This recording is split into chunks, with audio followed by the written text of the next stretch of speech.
salue au bon nom de Jésus et soyez les bienvenus. Est-ce que tu peux aussi donner une bénédiction à ta droite, une bénédiction à ta gauche pour dire sois béni mon frère, sois béni ma soeur. Est-ce qu'on peut se bénir les uns et les autres? Est-ce qu'on peut se bénir par l'arrière ici? Soyez bénis. Soyez bénis. Et qu'ensemble soyons tous bénis. Et recevez la grâce et la bénédiction de Dieu. Alléluia. Que Dieu vous bénisse. Ancien leader, le peuple veut écouter la révélation du jour. Et c'est lui l'instrument que Dieu sait. Est-ce qu'on peut faire un bruit à l'endroit de l'instrument ce matin?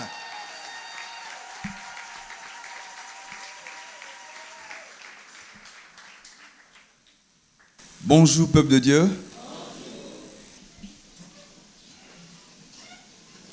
Ouvrons nos Bibles dans Proverbe 4, verset 23. Proverbe 4, verset 23. Excusez-moi pour le ton de ma voix.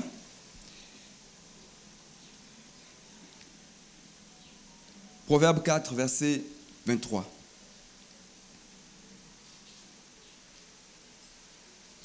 Je lis la parole de Dieu.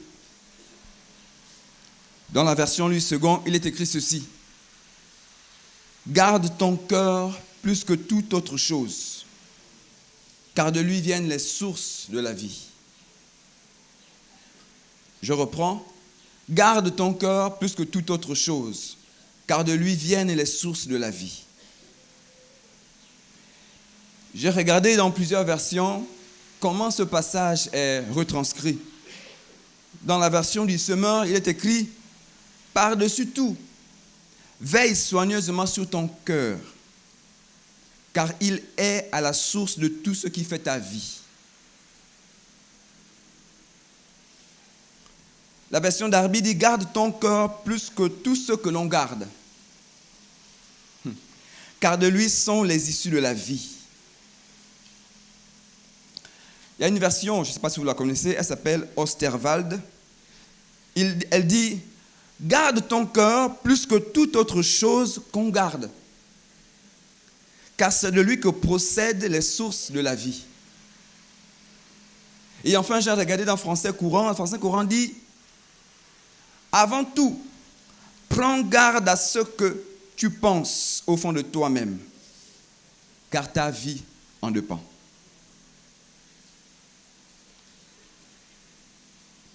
Donc, nous découvrons dans ce passage que le cœur de l'homme doit être gardé plus que toute autre chose.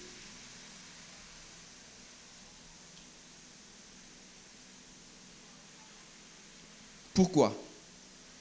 Parce que de lui viennent les sources de la vie. Donc, lorsqu'on garde son cœur, on garde en fait les sources de la vie.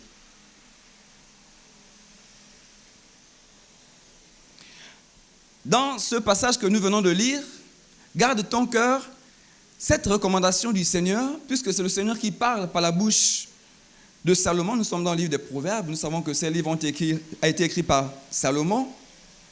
Dieu dit à l'homme, à la forme impérative, garde ton cœur.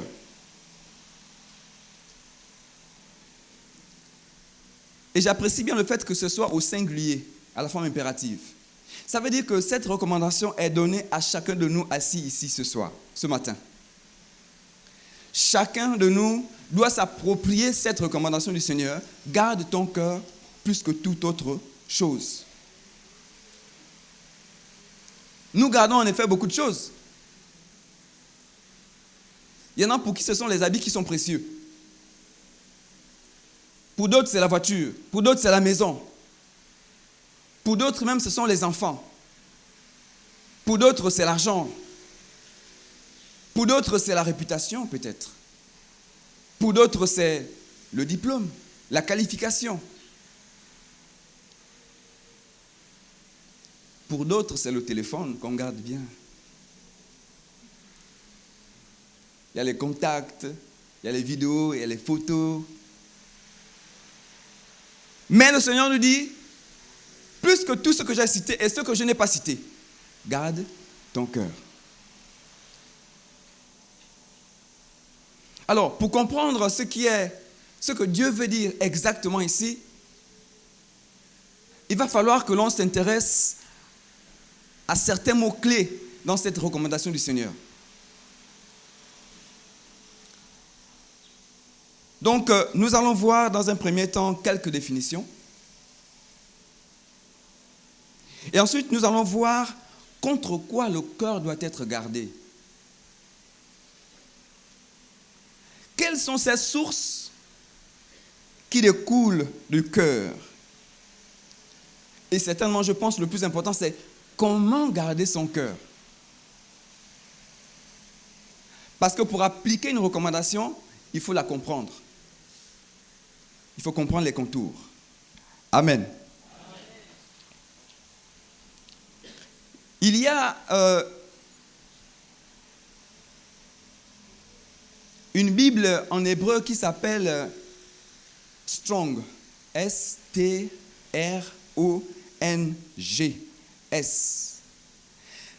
Dans cette version, ce qu'ils ont fait, c'est qu'ils ont attribué à chaque mot une certaine valeur algébrique. Et cette valeur, souvent, renvoie à un mot en hébreu qui a une liste de significations. Et donc, ça permet de souvent mieux comprendre les textes bibliques ou sinon les recommandations qui nous sont données à travers les Écritures.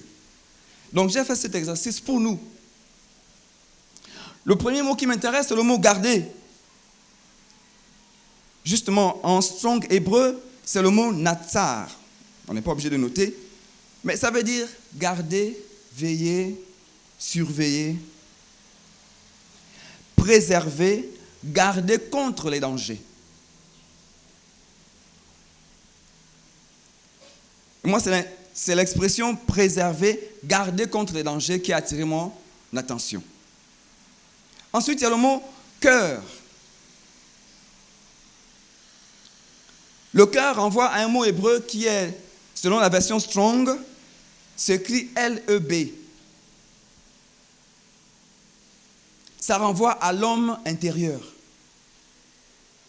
à l'esprit, à la volonté, à la détermination, à la connaissance, à la réflexion, à la mémoire. L'Eb, c'est aussi le siège des pensées, des appétits, des émotions. Mais j'ai trouvé ça un peu compliqué parce que la liste est assez longue. Alors, le dictionnaire biblique, Top Bible, dit ceci. Je cite. Le cœur est le siège des émotions, la joie et la tristesse. Le siège des passions. Il est le symbole de l'amour. Le cœur est le siège de la pensée et du jugement. Le cœur est le siège de la volonté.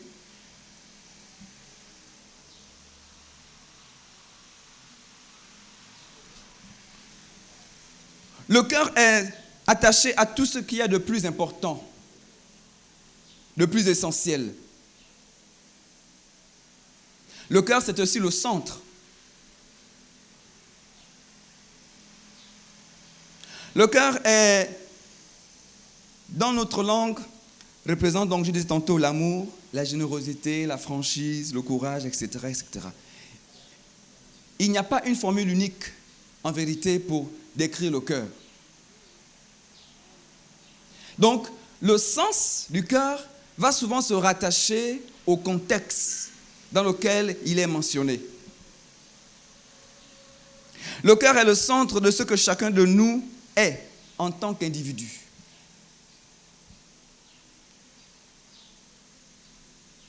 En un mot, mon cœur c'est moi, ton cœur c'est toi.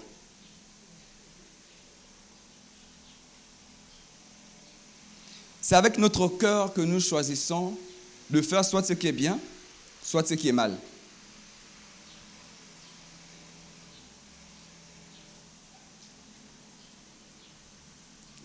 La source, c'est l'origine.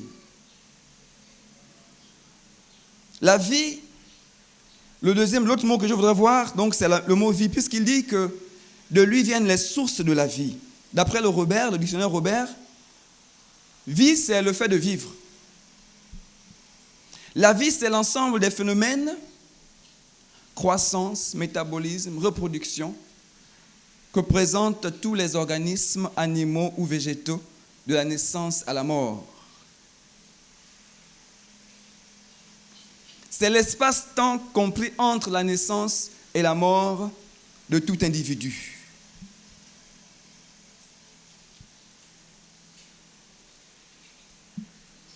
Alors, garde ton cœur plus que toute autre chose, car de lui viennent les sources de la vie. Le thème de ma prédication ce matin, c'est « Garde ton cœur ». Garde ton cœur.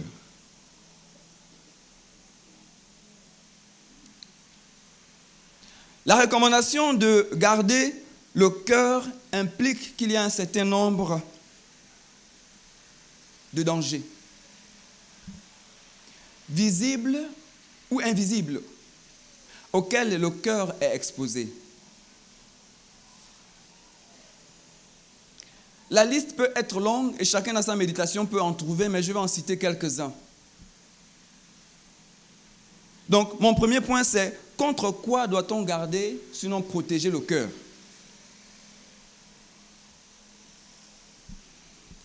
Allons-y dans Jérémie 17, verset 9.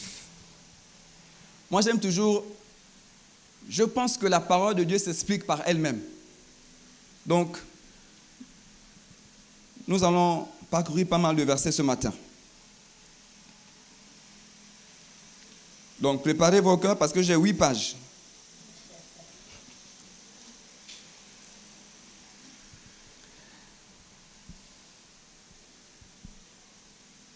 Alors, je disais tantôt, Jérémie 17, verset 9, voilà ce que la Bible dit. Le cœur est tortueux par-dessus tout, et il est méchant. Qui peut le connaître? Je reprends. Le cœur est tortueux par-dessus tout, et il est méchant. Qui peut le connaître? L'un des dangers que j'ai donc identifié ici provient de la définition du mot tortueux. La Bible dit que le cœur de l'homme est tortueux. Quelque chose de tortueux, c'est quelque chose qui a plein de détours, qui ne se manifeste pas franchement. Et moi, ça me fait penser à la tromperie. Il faut garder son cœur contre la tromperie. Une personne avec un cœur tortueux,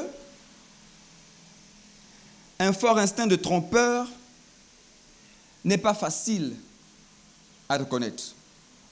Voilà pourquoi Jérémie dit, qui peut le connaître? Le cœur est tortueux, mais qui peut le connaître? Ce n'est pas évident. Ça ne se voit pas. Ça n'apparaît pas sous l'écran du téléphone, ou de la télé, ou de l'ordinateur.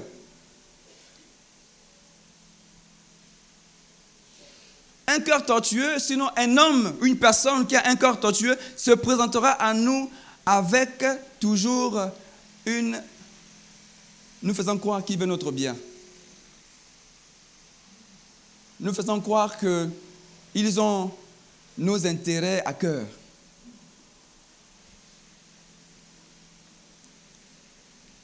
Ils savent manier la langue. Que ce soit en Zébi, en Ipounou, en Fan ou en français, en anglais, ils savent manier la langue pour gagner notre sympathie, pour avoir notre appréciation, pour avoir notre adhésion. Ils usent de manipulation par la peur ou par l'excitation.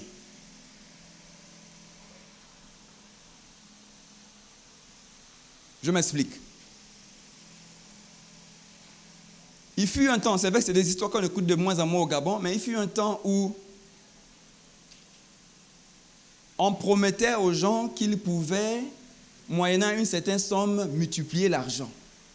Et donc, des gens excités à l'idée de devenir subitement riches donnaient les montants demandés pour se retrouver à la fin désabusés et trompés, se rendre compte que ce n'était qu'une escroquerie.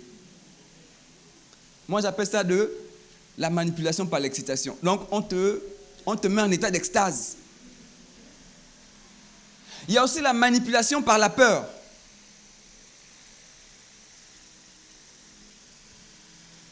Il y a une histoire qui a circulé dans les réseaux sociaux. Il y a pas, je ne sais pas si certains vous allez vous rappeler de ça, mais une femme qui a dû vendre 2 maisons parce que une certaine prophétesse disait que si elle ne fait pas ça, elle allait mourir aussi comme son mari. Et cette femme a dû effectivement, sous le coup de la peur, vendre ses biens. C'est ce que j'appelle de la manipulation par la peur. D'autres utilisent le nom de Dieu. Dieu m'a dit. Ah, ça a été très, très, très utilisé. Sinon, c'est toujours très utilisé. Dieu m'a dit. Tout, c'est Dieu qui a dit.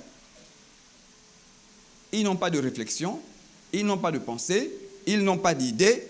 Tout, c'est Dieu qui a dit.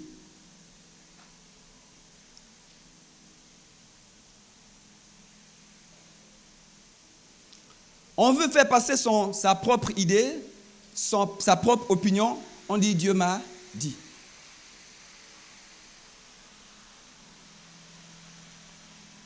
Mais Dieu ne nous a pas interdit de réfléchir. Dieu ne nous a pas interdit de penser. Ce n'est pas un péché de dire je pense que. Ce n'est pas un péché de dire je suggère que. Ce n'est pas un péché de partager son opinion.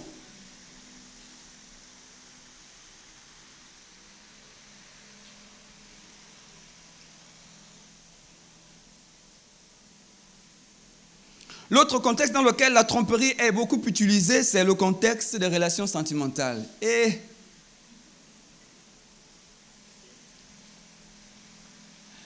c'est le domaine le plus facile d'ailleurs.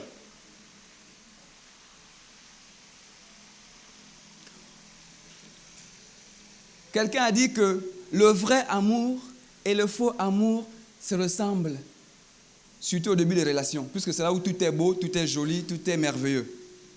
Et ce qui est vrai et ce qui est faux, tout est identique au début.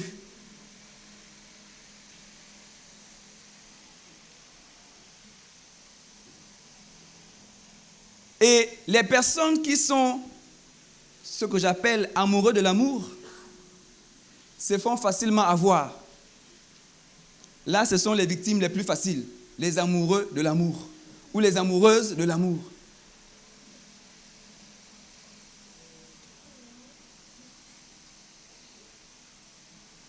Oui, parce que la société, malheureusement, met tellement de pression sur l'homme, sur la femme, parfois pour se marier. La pression est telle que souvent, justement, sous le coup de cette pression, on devient une cible facile. Et on manque de discernement. Et on se fait avoir par des escrocs ou par des profito-situationnistes.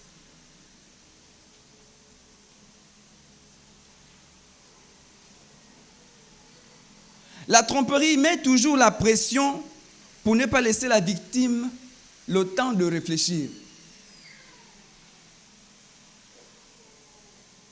Oui, vous savez pourquoi? La Bible dit ceci, dans Proverbe 16, verset 20, que celui qui réfléchit trouve le bonheur. C'est dans nos Bibles. Nous lisons ça tous les jours.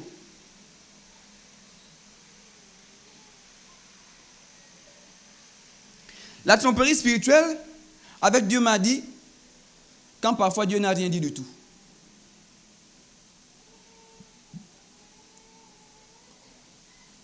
Mais pour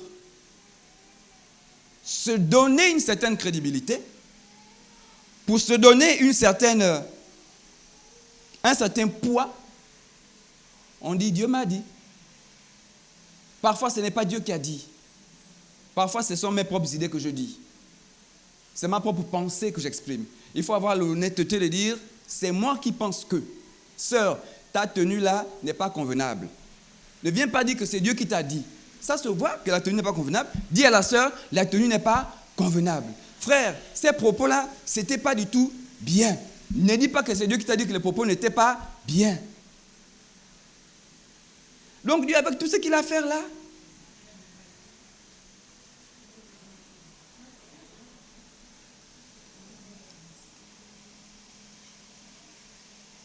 nous devons nous méfier du cœur trompeur et éviter les détours. Matthieu 5, 37 à 39 dit que ton oui soit oui, que ton non soit non. Nous devons protéger donc le cœur contre la tromperie. La deuxième menace contre le cœur, allons-y dans Proverbe 16, verset 5. Nous lirons aussi Proverbe 11, verset 20.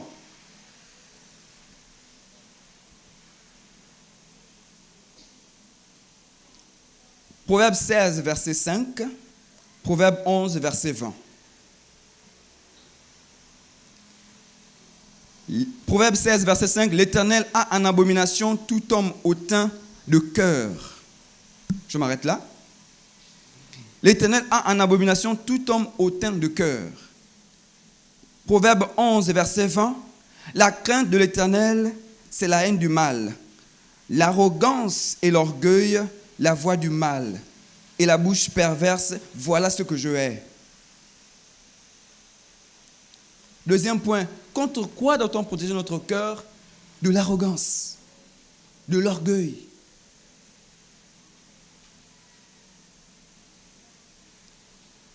L'arrogance est très subtile, l'orgueil c'est très subtil. Ce n'est pas loin de chacun de nous. Parce qu'on peut devenir très facilement orgueilleux sans qu'on s'en rende compte. L'orgueil, c'est une opinion très avantageuse d'une personne qu'une personne a de sa propre valeur, au dépend de la considération due à autrui. Je reprends. C'est une opinion très avantageuse qu'on a de soi-même, au détriment de la considération due à autrui.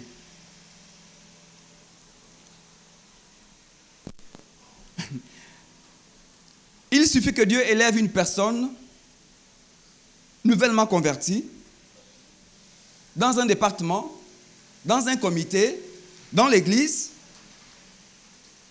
Il suffit que quelqu'un qui s'est converti il n'y a pas très longtemps trouve une femme, trouve un mari, son travail prospère, son business prospère, pour se rendre compte de qui nous sommes. Parce que quand ça arrive, voilà ce qui se passe. On commence à se comparer. On commence à se plaindre.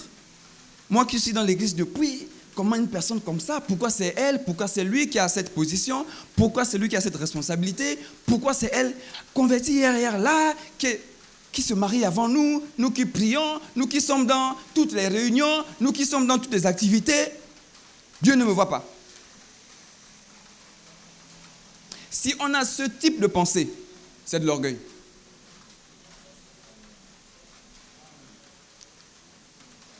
Si on pense qu'on est meilleur et que l'autre ne mérite pas ce qu'elle a, ce qu'il a, c'est de l'orgueil. Il ne faut pas passer par 4 chemins. C'est ça l'orgueil. C'est ça l'arrogance.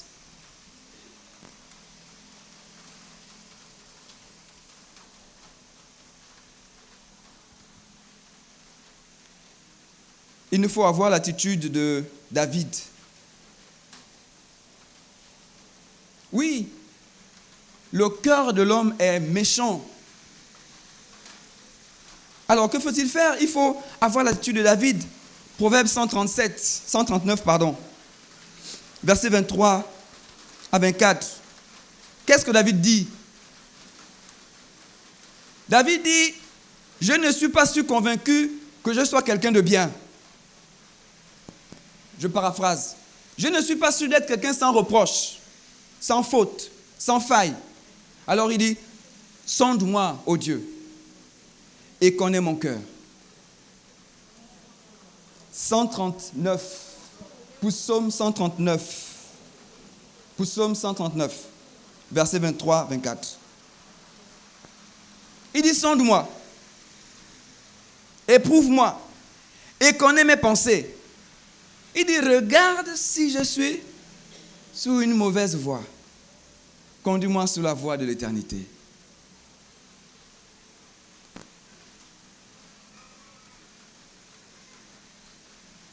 Moi, je n'ai pas confiance en moi-même. Souvent, je dis ça à Dieu dans la prière. Je ne me fais pas confiance en moi-même. Aide-moi.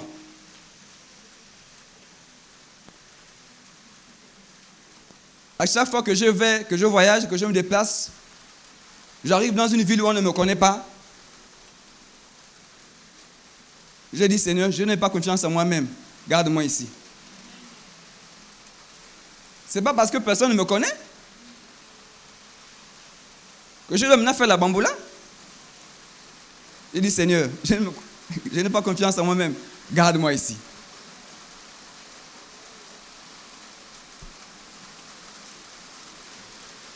On doit protéger notre cœur contre la tromperie, contre l'arrogance, contre l'orgueil.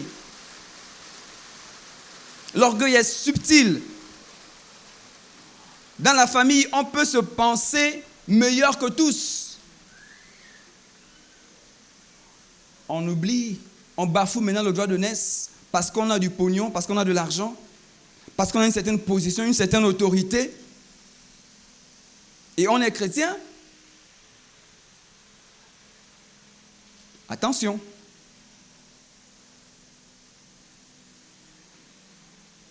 Deux fois, il faut choisir de se rabaisser délibérément. Dire que non. Demandez d'abord à tel. Demandez d'abord à l'aîné.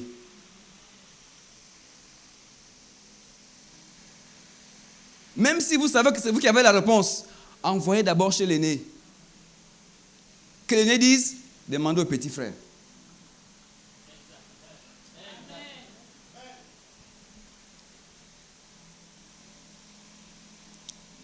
Troisième danger. L'hypocrisie. Luc 12, verset 1.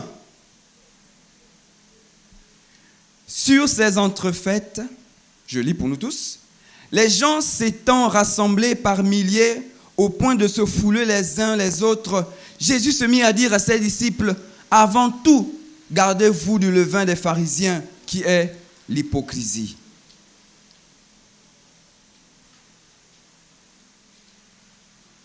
L'hypocrisie, c'est le fait de se déguiser ou de déguiser son véritable caractère, d'exprimer des opinions, des sentiments qu'on n'a pas. Et ce mot est intéressant parce qu'en fait, ce mot, c'est un mot d'origine grecque qui désigne un acteur. Et vous savez qu'au cinéma, on fait de l'acting. On prétend être ce qu'on n'est pas. C'est ça le principe du cinéma. Et donc, c'est de là que vient le mot, justement, hypocrite. Donc, une personne hypocrite, c'est une personne qui fait du cinéma. C'est un très bon comédien, un cinéaste, un acteur. Je me rappelle d'un pasteur qui est venu ici à une session de CEMAC et qui nous a dit, arrêtez de vous offenser quand on dit que vous êtes hypocrite parce que vous êtes des acteurs.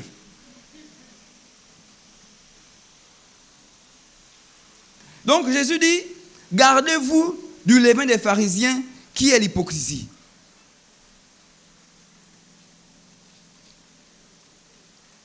Les pharisiens sont les chefs religieux. Effectivement, lorsqu'on regarde les chefs religieux, c'est souvent des modèles.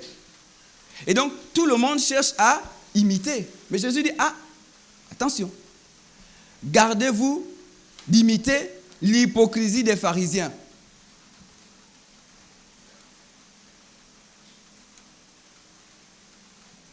Matthieu 6, 5. Jésus dit, lorsque vous priez, ne soyez pas comme les hypocrites. qui aime à prier debout dans les synagogues et au coin des rues pour être vu des hommes. Effectivement, un acteur doit être vu, sinon ce n'est pas Dieu. Ça ne sert à rien en fait de faire un film qui n'est pas vu.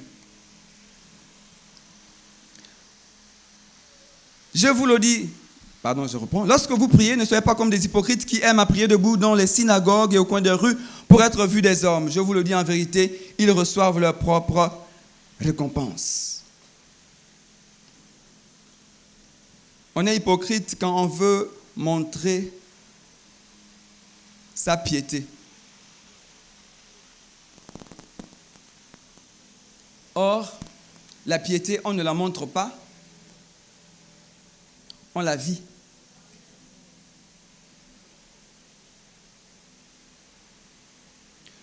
La piété, on ne la montre pas, on la vit.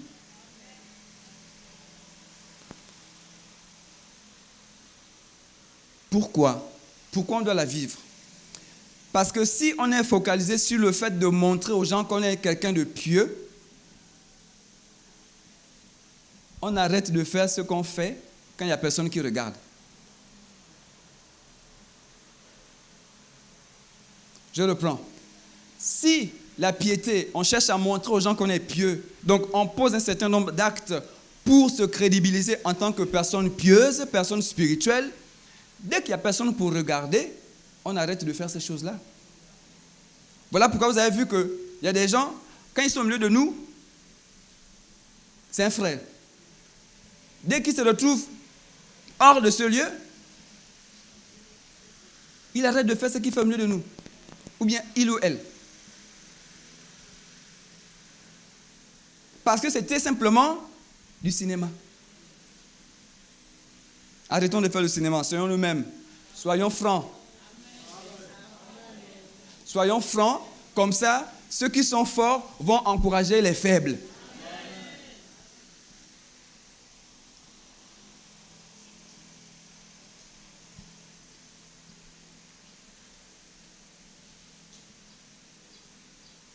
Arrêtons de seulement poster les versets bibliques dans les profils WhatsApp, Facebook et tout ça, et j'en passe. Et puis il y a une, c'est quoi le mot en français? Discrepancy. Il y a une inadéquation entre ces versets qu'on pose sur les statuts et la vie qu'on mène.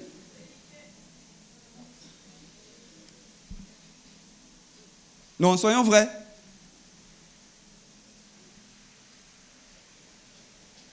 Comme disait, je pense que c'est Rebecca qui a dit ça quelque part, ne dis pas à ton prochain seulement ce que la Bible dit, montre-le lui. Ne me dis pas ce que la Bible dit, montre-moi ce que la Bible dit. Je ne dois pas te dire seulement ce que la Bible dit, je dois te montrer aussi au travers de ma vie ce que la Bible dit. Je ne dis pas qu'on doit être parfait, je dis qu'on doit être authentique. Pour que le pasteur puisse me recadrer, je dois être authentique, afin qu'il voit que, là, c'est sa faiblesse.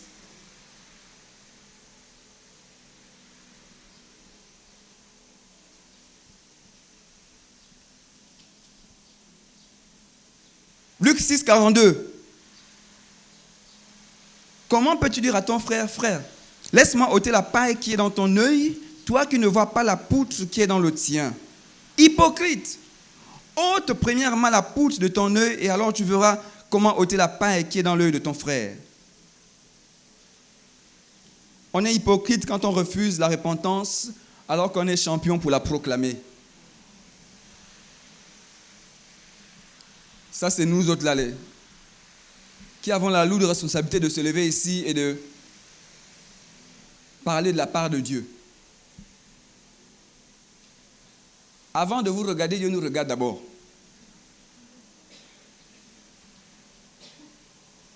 Nous avons une lourde responsabilité.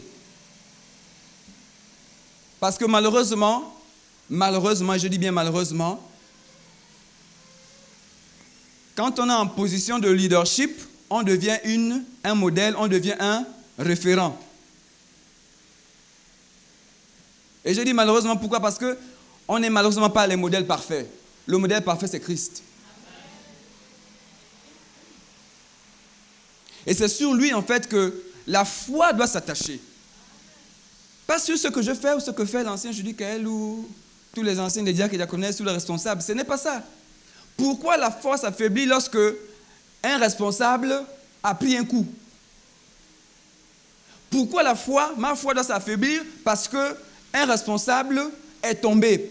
Pourquoi ma foi doit prendre un coup? Parce qu'une diaconesse a un souci, a un problème. Pourquoi ma foi doit être secouée? Parce qu'un frère que j'estimais beaucoup est redevenu païen. Pourquoi? Ça veut dire que cette foi-là était attachée à ce frère et non à Christ. Est-ce que Christ est tombé? Non. Christ est-il descendu de son trône? Non. Il est sur ce trône, assis à la droite de Dieu le Père, intercédant toujours en notre faveur. Ça reste le modèle parfait.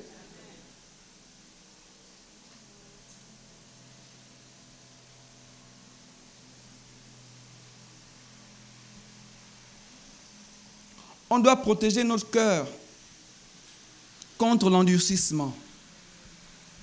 Contre l'endurcissement. Nous n'allons pas lire, mais nous connaissons tous l'histoire de Pharaon. À cause de ce que son cœur était endurci, qu'est-ce qu'il a fait? Il s'est opposé à un décret divin, à une volonté de Dieu. Et la conséquence de l'endurcissement, c'est justement ça, c'est qu'on s'oppose à la volonté de Dieu. Quand on a le cœur endurci, on s'oppose à la volonté de Dieu. Parce qu'on est incapable de la reconnaître. On est incapable de l'identifier.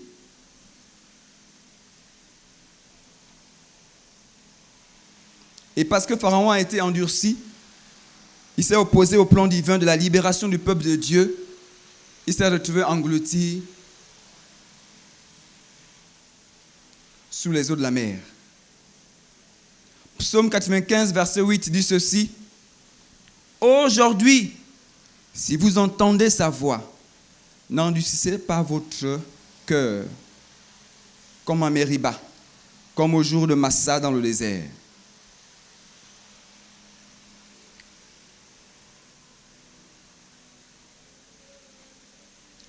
Hébreux 3, verset 15 dit ceci. Aujourd'hui, si vous entendez sa voix, n'endurcissez pas vos cœurs comme lors de la révolte. L'endurcissement. Donc, j'ai souligné là 4 dangers auxquels le cœur est exposé. Et contre quoi Dieu dit, garde ton cœur. Le premier danger que j'ai cité, c'était la tromperie. Deuxième danger, j'ai cité l'orgueil, l'arrogance. Troisième danger, j'ai cité. Le quatrième danger, j'ai cité. Rappelons-nous de ces choses. Deuxième point, les sources de la vie. La Bible dit que garde ton cœur plus que toute autre chose, car de lui viennent les sources de la vie. Une source, c'est une origine. Dieu, au travers de ce passage, dit que Dieu apprend ici à l'homme que de son cœur découlent les sources de la vie. Et comme c'est au pluriel, ça veut dire qu'il y en a plusieurs. Et nous voulons voir quelques-unes de ces sources.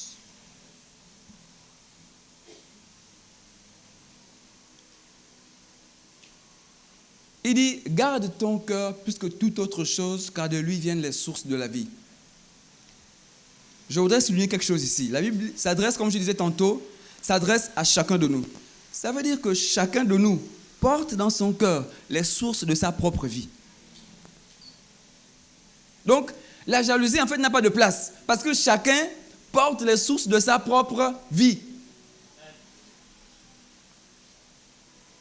La jalousie ne devrait pas régner. La jalousie ne devait pas exister, j'ai envie de dire. Puisque chacun a la responsabilité de garder son cœur, parce que de ce cœur-là découlent les sources de sa propre vie.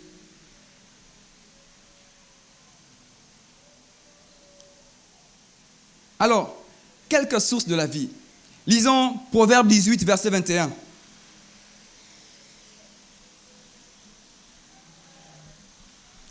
Proverbe 18, verset 21. La Bible dit ceci. La mort et la vie sont au pouvoir. Quiconque l'aime en mangera les fruits. La mort et la vie sont au pouvoir de la langue. La première source de la vie que je voudrais ici mentionner, c'est les paroles de notre bouche.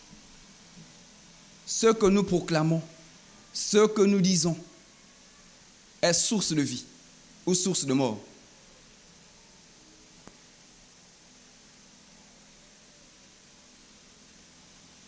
Et vous savez que la bénédiction, ce n'est pas un objet qu'on donne à quelqu'un, c'est des paroles qu'on proclame. N'est-ce pas? La malédiction aussi, c'est pareil. C'est aussi des paroles qu'on proclame.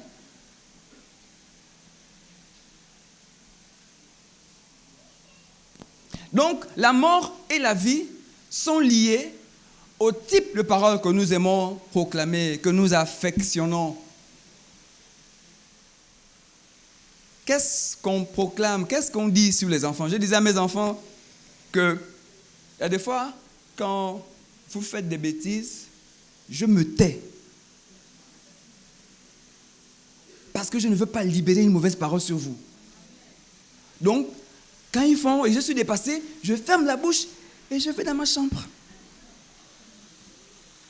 C'est mieux que de libérer des paroles injurieuses parce que le monde des esprits capte ces paroles-là. Et ça dit, en tout cas, votre père avait dit, votre mère avait dit, votre oncle avait dit, votre ceci, cela avait dit. Et ces paroles deviennent comme des lois. Et une loi doit s'appliquer.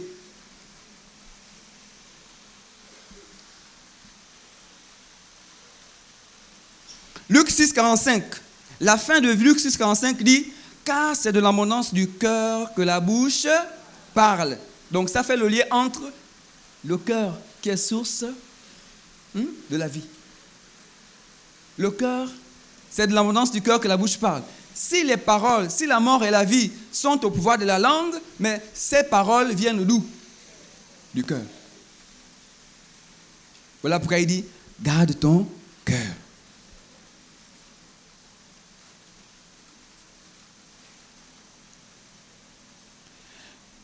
Luc 6, 45.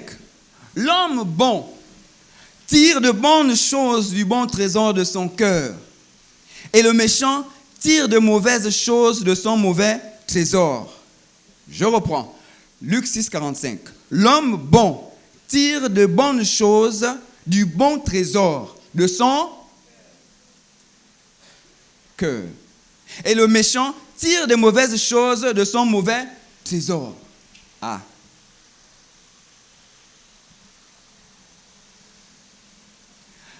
Le cœur de l'homme est donc rempli de trésors.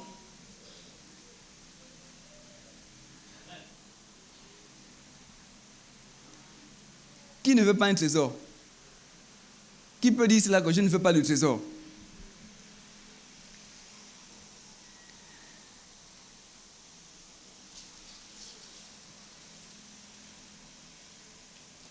Quelques exemples de trésors. Alors, mon fils de 8 ans, quand on a partagé ce verset à la maison, j'ai parlé de l'homme bon tire de bonnes choses du bon trésor de son cœur, le méchant tire de mauvaises choses de son mauvais trésor. Et il m'a surpris par la question qu'il m'a posée. Il me dit, Daddy, mais c'est quoi ces trésors qui sont dans le cœur? J'ai failli dire, ah, mon fils, ça c'est pas la chair et le sang qui t'ont amené à poser cette question. Parce que oui, il faut comprendre, c'est quoi ces trésors? Je pense que l'un des trésors, c'est le courage. Le courage est un trésor. La détermination, c'est un trésor. La foi, c'est un trésor. L'espérance, c'est un trésor. La persévérance, c'est un trésor. L'humilité, c'est un trésor. L'amour, c'est un trésor. Le pardon, c'est un trésor. La patience, c'est un trésor. L'amour de soi, c'est un trésor.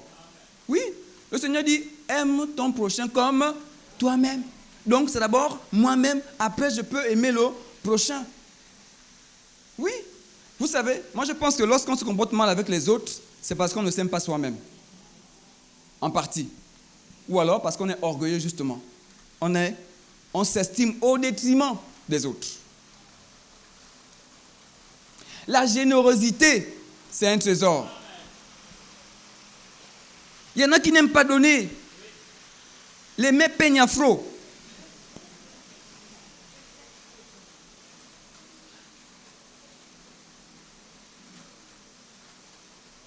Tel qui épargne à l'excès ne fait que s'appauvrir, tel qui donne ne fait que s'enrichir. Dit Proverbe 11, 24. J'ai voulu signaler ça.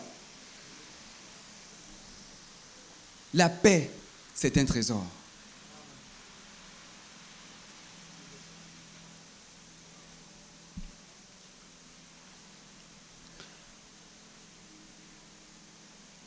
Et c'est facile de connaître les mauvais trésors.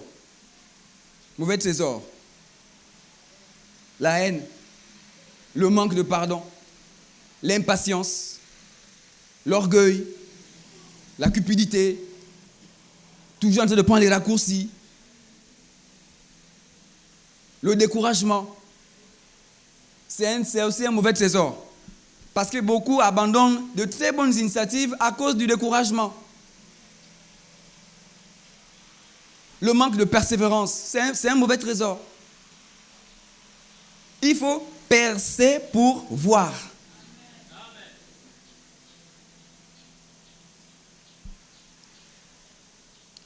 Troisième source, donc j'ai cité les paroles de nos bouches, j'ai cité les trésors du cœur.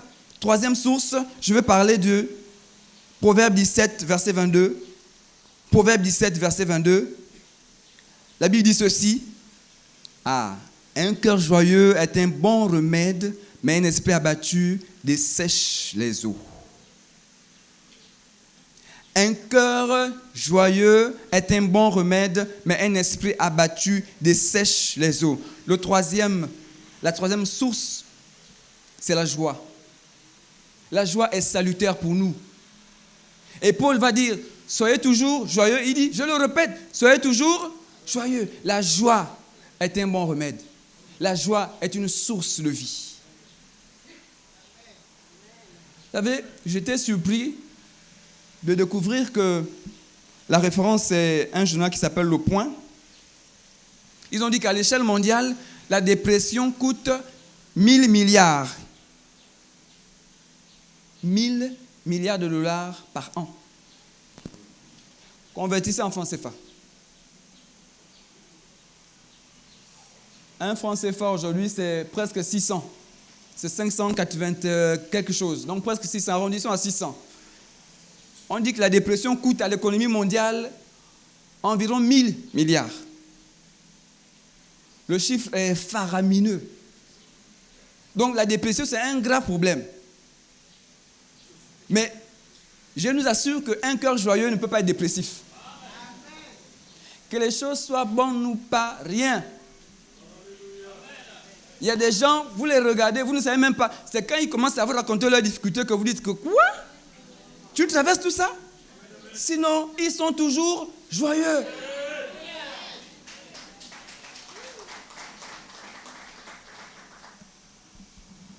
Bon, on m'a dit qu'il me reste que 10 minutes. Alors, comment garder notre cœur? Point 3. Dernier point. Comment garder notre cœur?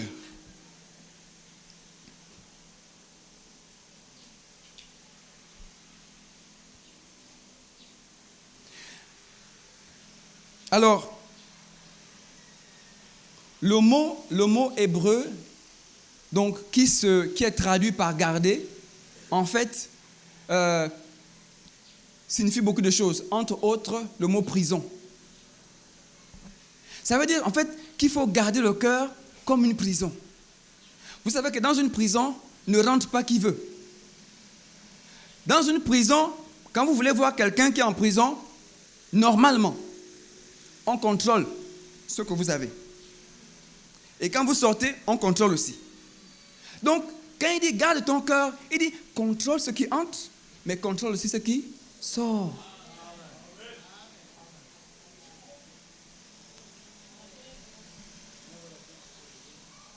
Jérémie 17, verset 9 qu'on a lu tout à l'heure, la Bible dit, le cœur est tortueux par-dessus tout, il est méchant, qui peut le connaître? Moi, l'Éternel, j'éprouve le cœur, je sonde les reins, pour rendre à chacun selon ses voies, selon le fruit de ses œuvres.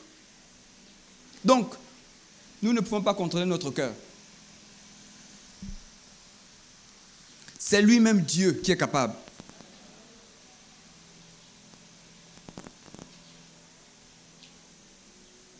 Proverbe 17, 3.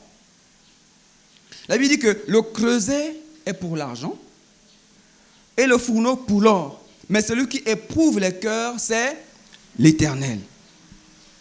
Je reprends. Le creuset est pour l'argent et le fourneau pour l'or. Mais celui qui éprouve les cœurs, c'est l'Éternel. Le creuset et le fourneau permettent de raffiner ces métaux précieux qu'on appelle argent et or. Et chacun de nous ici, il y en a qui représentent l'argent, il y en a qui représentent l'or. Ce que ça veut dire simplement, c'est que nous sommes différents les uns des autres. Et de la même manière qu'on n'éprouve pas ou bien on ne raffine pas l'or et l'argent de la même façon, c'est pareil. Chacun de nous ici a ses épreuves. Chacun de nous a son épreuve, a ses épreuves.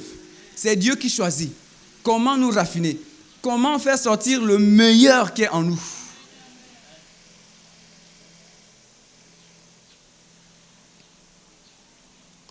Proverbe 26, verset 26, il dit ceci, mon fils, donne-moi ton cœur et que tes yeux se plaisent dans mes voies. Donc, pour garder son cœur, il faut d'abord le donner à Dieu. Il faut le donner à Dieu au travers de l'acceptation de son Fils.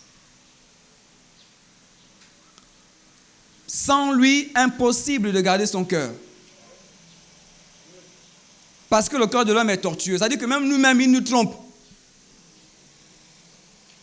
Ton propre cœur peut te tromper. Voilà pourquoi nous faisons des choix et on se rend compte qu'on s'est trompé. On dit souvent, je crois que tu es quelqu'un de bien. Oui, mais ton cœur t'a trompé. Tu as choisi telle filière. Tu vas dire, je crois que c'était une bonne filière, mais tu t'es trompé. Parce que ton cœur t'a trompé. Donc, il faut donner son cœur à Dieu.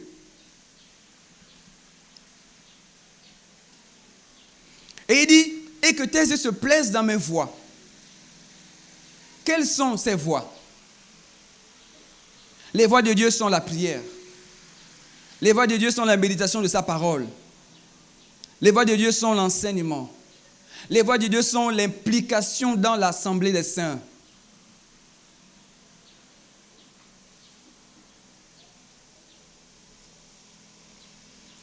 Les voies de Dieu, c'est de connaître Dieu. Voilà pourquoi il dit que mon peuple périt faute de connaissance.